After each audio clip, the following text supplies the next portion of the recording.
I was trying to help him get off drugs, and when I was trying to help him, then I got on them. Country music has given the world unforgettable legends, voices that echoed through generations. But not every story was clean. Behind the spotlight, many stars lived in a haze of drugs and temptation, trading stability for fleeting highs that nearly cost them everything. Join us as we reveal 21 country music stars who were high all the time. First on the list is Willie Nelson.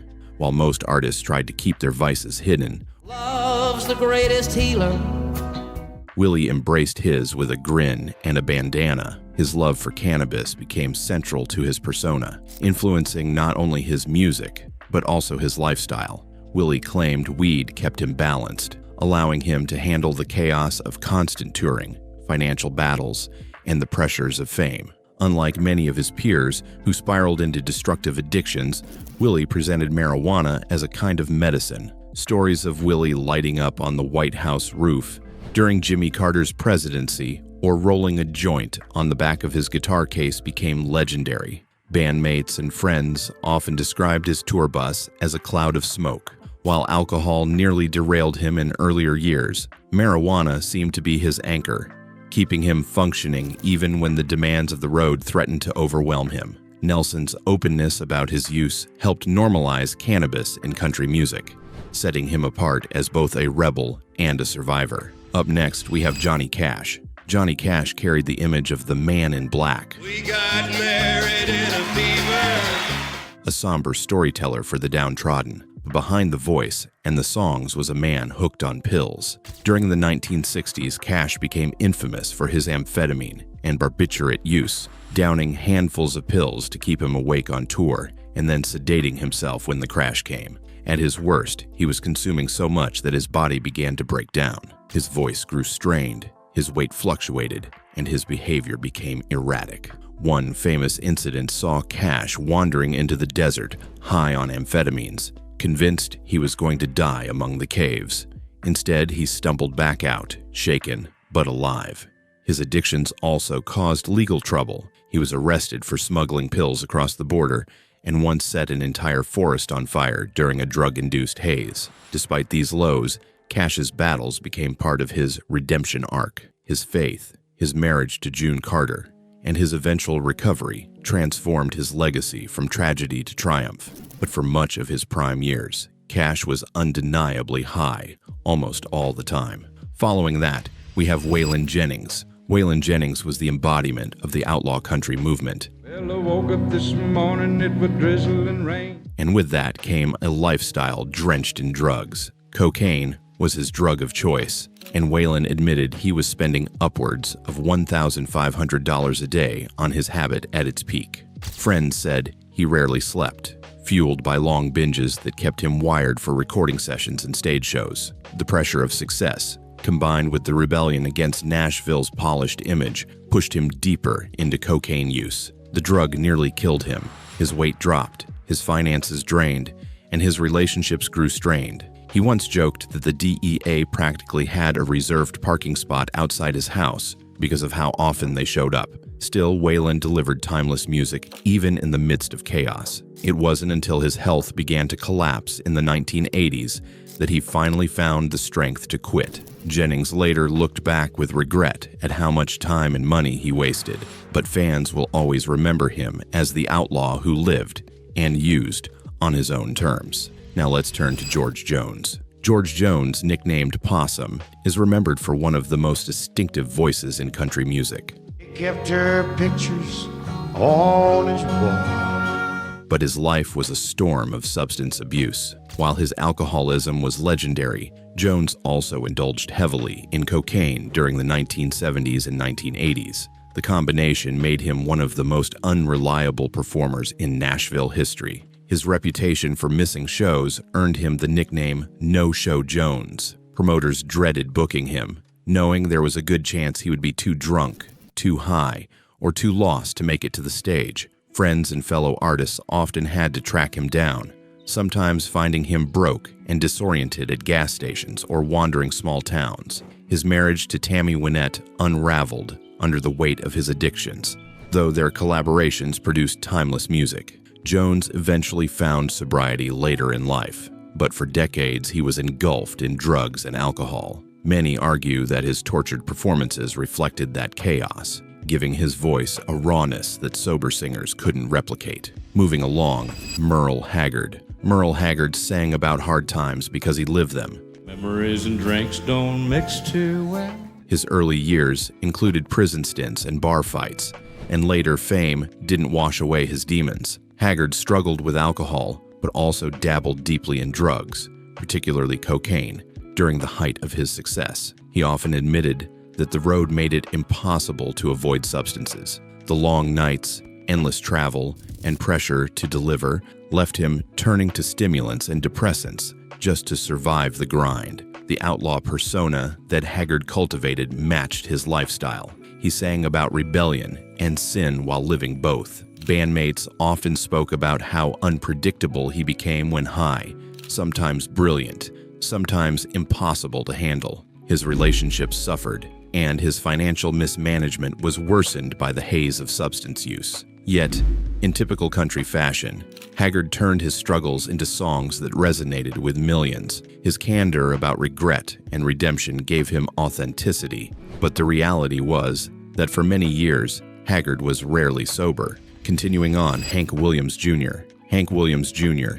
I guess it's because carried the burden of living up to his legendary father's name. That pressure, combined with the lifestyle of Southern rock and outlaw country, led to years of heavy drinking and drug use. He admitted in interviews that cocaine was a constant companion, fueling his party image and keeping him wired for performances. Alcohol, however, was just as destructive, creating a cycle where he was almost always under the influence. One of Hank Jr.'s darkest periods came after his near-fatal fall from a Montana mountain in 1975. The physical pain and long recovery only intensified his dependence on substances. Friends said he was rarely seen without a drink in his hand or a line of cocaine nearby during the late 1970s and 1980s. Yet, his rowdy image, epitomized by songs like "All My Rowdy Friends Are Coming Over Tonight," fit perfectly with his substance-fueled lifestyle. While he eventually slowed down as he aged, for much of his career, Hank Jr. was high as often as he was sober. Next on the list is Jerry Lee Lewis. Though more often associated with rock and roll, Jerry Lee Lewis also carved a place in country music, and wherever Lewis went, chaos followed. His nickname, The Killer, reflected not only his fiery piano playing, but also his self-destructive streak. Lewis was notorious for combining alcohol with pills, particularly amphetamines and sedatives. Stories of Lewis stumbling drunk on stage, slurring lyrics, or fighting with audiences were common, but just as often, he was high, careening through sets with a manic energy that thrilled crowds and terrified promoters. His personal life, already scandalous from his infamous marriage to his underage cousin, became even more erratic with drugs in the mix. Despite all this, Lewis maintained a career that spanned decades, somehow surviving binges that would have destroyed most. His ability to channel his wild lifestyle into unforgettable performances made him a legend, but those who knew him best often said Jerry Lee lived in a haze of substances for most of his life. Coming up next is David Allan Coe. David Allan Coe built his reputation on shock value and outlaw authenticity.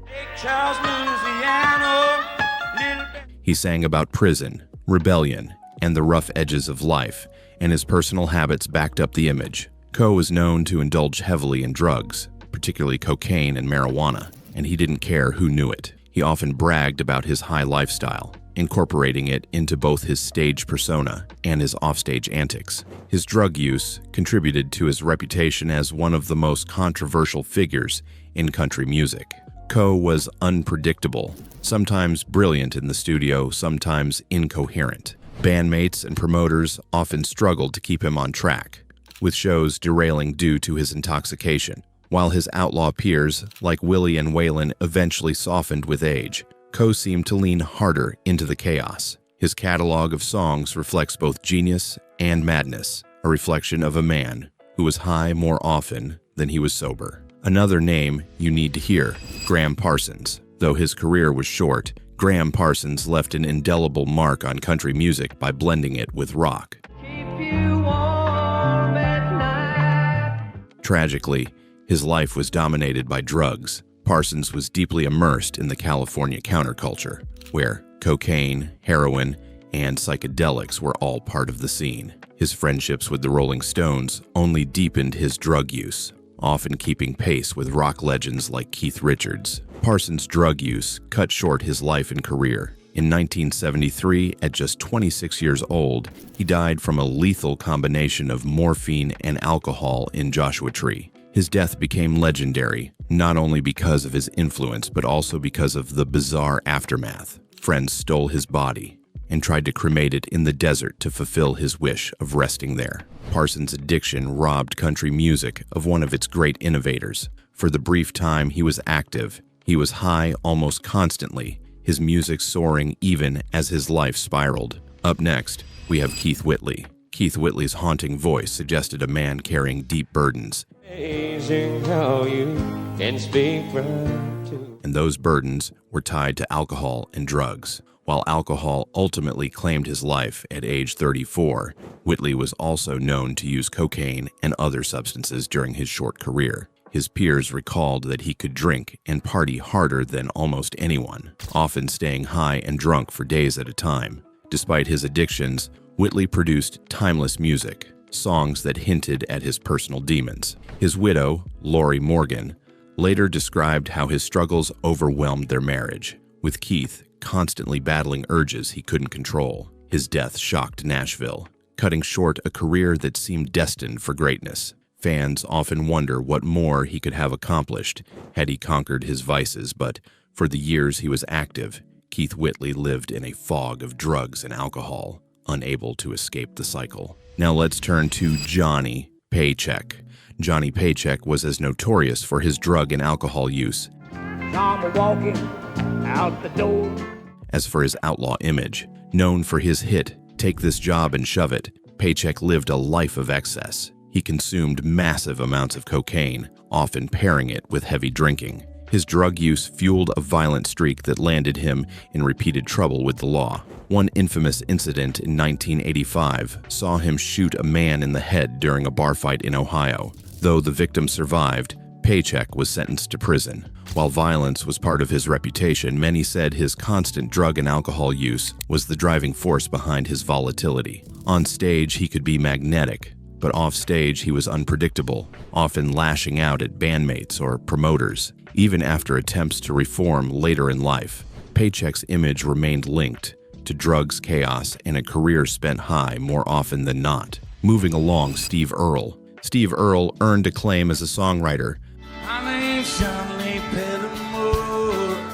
but behind the talent was a severe addiction. Throughout the 1980s and 1990s, Earle spiraled into heavy heroin and cocaine use. His music reflected his battles, often filled with raw depictions of struggle and survival. At one point, his addictions became so consuming that his career nearly collapsed. He was arrested multiple times, eventually sentenced to jail for drug possession and weapons charges. During this low point, Earle disappeared from the music scene, presumed by many to be finished. But his story took a turn. He got clean in the mid-1990s and made a celebrated comeback. Still, the years before his recovery were marked by constant drug use, wild behavior, and missed opportunities. Earle has since spoken openly about those struggles, using his platform to warn others. His honesty gives weight to his songs, but it also makes clear just how much of his early life he spent high. Continuing on, Kris Kristofferson. Kris Kristofferson may have been a Rhodes Scholar and military officer before becoming a songwriter.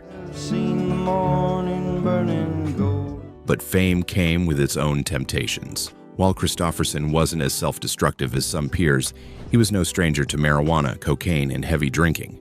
His close association with the outlaw movement put him in circles where substances flowed freely. Kristofferson admitted in interviews that the party lifestyle often left him high and hungover, especially during the peak of his career in the 1970s. His relationship with Janis Joplin, another figure immersed in drugs, further tied him to that culture. Friends and collaborators recalled how he could drift between brilliance and haze, sometimes delivering profound songs while barely functioning off stage. Though he later distanced himself from the worst of those habits, for years, Kristofferson lived as hard as the songs he wrote, navigating creativity through a fog of substances. Next on the list is Glen Campbell. Glen Campbell had the polished image of a crossover star. Singing the same old song.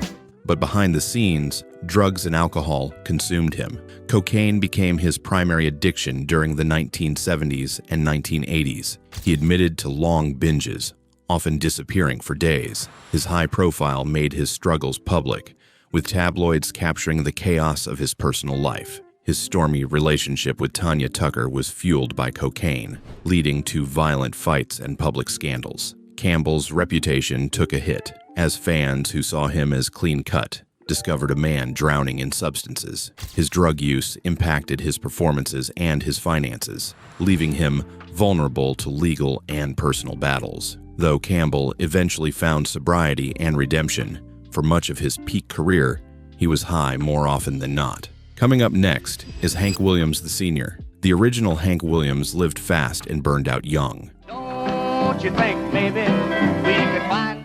Though his reputation centers on alcohol, he also relied heavily on morphine and prescription painkillers to manage back pain and other ailments. These substances, combined with his drinking, left him high nearly all the time in his later years. Williams's addiction contributed to erratic behavior, missed shows, and deteriorating health. His once soaring career began to falter under the weight of his vices. Bandmates recalled him barely able to stand at performances, slurring through songs. At only 29 years old, he died in the back of a car on the way to a gig, with a cocktail of alcohol, morphine, and chloral hydrate in his system. Hank Williams' death became a defining tragedy in country music, and his addictions remain part of his legend. His songs spoke of pain and longing, but much of that came from a life spent under the haze of substances. Another name you need to hear, Townes Van Zandt. Townes Van Zandt was a poet of despair, Oh, I get so tired of these same old... and his lifestyle reflected it. While beloved for his songwriting, Van Zandt lived in a constant haze of heroin, cocaine, and alcohol. Friends described him as rarely sober, often disappearing into days-long binges. His fragile mental health only deepened his reliance on substances, creating a cycle he could never escape. Despite his addictions, Van Zandt penned some of the most haunting songs in country and folk music. His performances could swing between transcendent and tragic, depending on how intoxicated he was. Many admirers saw his drug use as part of his tortured genius, but those close to him saw only destruction. Townes never found lasting sobriety, and his death at 52 was the result of years of abuse. His legacy as a songwriter is untouchable, but it came at the cost of a life lived high, nearly every waking moment. Up next, we have Billy Joe Shaver. Billy Joe Shaver, another outlaw songwriter, Let us up and pass the bottle one more time. also wrestled with substances. While marijuana and alcohol were always present, cocaine became part of his lifestyle during the outlaw years. Shaver's rough-and-tumble persona made his drug use seem almost expected. He admitted that the outlaw crowd thrived on late nights, wild parties, and whatever substances were available. Shaver's personal life was chaotic, marred by fights, divorces, and financial troubles. Many of these stemmed from his high lifestyle, which left him unreliable and often on the edge of collapse. Yet, his songs, sharp, witty, and deeply human, emerged from that fog. Like many of his peers, Shaver eventually slowed down, but during his prime, he was constantly under the influence, navigating life in a haze of highs and regrets. Now let's turn to Tammy Wynette. Tammy Wynette, the first lady of country music, So I'm gonna make some changes in our home. projected an image of grace and heartbreak. But behind the scenes, she struggled with a dependence on prescription painkillers. Wynette underwent numerous medical procedures, and with them came prescriptions that turned into addictions. She relied on pills to manage pain and stress, leading to years of dependency. Her drug use created strain in her personal life and left her vulnerable to manipulation by those around her. Friends and family later spoke about how the haze of substances left her struggling to manage finances and relationships. Despite these struggles, Wynette continued to produce iconic music, but her health suffered greatly. At her death in 1998, traces of multiple prescription drugs were found in her system. Wynette's story highlights how even country royalty wasn't immune to the trap of addiction, and much of her later career was lived through a fog of pills. Moving along, Conway Twitty. Conway Twitty built a career on smooth vocals and chart-topping hits. I see the sparkling little dime. But behind the love songs was a man who indulged in substances more than fans realized. While alcohol was his primary vice, cocaine became part of his lifestyle during the 1970s. The pressures of constant touring, combined with the era's culture, led him to lean on drugs to keep the pace. Twitty's family life suffered under the weight of his habits. His long absences, coupled with late-night partying, created tensions in his marriages and strained his health. On stage, he was often able to deliver, but off-stage, the toll of constant highs and lows wore him down. Though not as public with his addictions as others, those close to Twitty knew he was far from sober through much of his peak years. Coming up next is Tanya Tucker. Tanya Tucker burst onto the scene as a teenage sensation. Till one day they heard him ask a little green-eyed. But fame at such a young age came with a heavy price. By her 20s, she was deeply involved in the drug culture of Los Angeles and Nashville. Cocaine became her drug of choice, fueling wild nights and tumultuous relationships, most infamously with Glen Campbell. Their volatile romance, marked by drug-fueled fights, became tabloid fodder. Tucker's career wavered as her reputation for partying overshadowed her talent. She admitted later that much of the 1970s and 1980s were spent in a blur, rarely sober, and constantly high. Despite the chaos, she maintained a presence in country music, her powerful voice carrying her through. Tucker eventually regained control of her life, but her early decades were undeniably spent under the influence, shaping both her career and her legend as one of country's wildest stars. And finally, Shooter Jennings. Shooter Jennings, son of Waylon Jennings and Jesse Coulter, inherited not just musical talent, but also the temptations of the outlaw lifestyle. Growing up in a world where drugs and rebellion were normalized, Shooter admitted to experimenting heavily with substances, particularly during his early career. Cocaine and marijuana were frequent companions as he tried to carve his own path while living in his father's shadow. Shooter's music often reflected a raw honesty about vices and rebellion. While he didn't spiral into the same depths as some of his predecessors, his years of heavy use shaped his image as a modern outlaw. Friends said he often seemed high, drifting through parties and sessions with the same wild energy that defined the Jennings name. Though he eventually stabilized and focused on building a long-term career, Shooter's early years were soaked in drugs, continuing the outlaw tradition of living high and playing harder. If you enjoyed this video, like and subscribe for more untold stories from country music's hidden past. And before you go, check out the other videos on your screen. You won't want to miss them.